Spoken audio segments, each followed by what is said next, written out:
John, welcome to the festival. Thank you very much. It'd be very interesting, I think, for our viewers to understand what you've already learned about digital paid content from your early experiences with The Daily. Is there any insight you can give us to how it's going? Well, I think with The Daily, the thing that we did most of all is create something for the medium. And hopefully what people can see is the real investment in the product. It's not just a Me Too product, and it's not just taking something that was somewhere else and moving it over. It's a new product.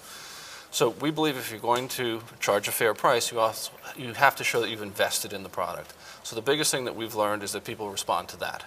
And the other interesting thing that really surprised me is we offer subscriptions currently either a week at a time or a year. And over half the people now are taking the year. And obviously that's a bigger commitment. And frankly, all the modeling we did would have had it the other way around. So you've learned that already. That's good news, I think, for a lot of our viewers and media owners. And a lot of our viewers, other medias, are also dabbling in the world of the iPad with their own apps. How important do you think apps are going to become for a media owner? Well, I think before we get to apps, let's go to where apps are used most of all. They're used in smartphones and now tablets, and I do think those are the mediums of the future. I don't want to sit here and call it the post-PC era, though some have, including Steve Jobs.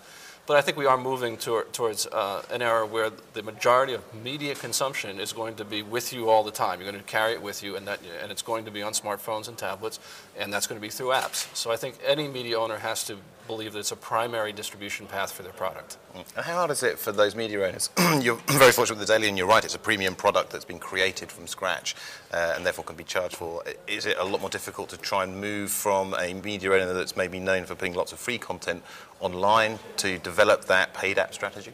Yes, I think first of all, I think it is difficult. Second, I think they should do it because healthy businesses have more than one revenue stream. And I think we've just learned that the hard way over time, particularly in the media business, if you know the history of it. And so yes, it is not easy. You have to invest in the product, but it's worth doing because it will sustain your business over the long term. Okay, and finally on The Daily, when are we going to see it in Europe? Not quite yet, but soon we hope, but as a European edition. But the first thing is with Apple to get the subscription enabled so that you can just purchase even the US edition here in Europe, and that should be shortly. Shortly? Shortly. Okay, I won't know.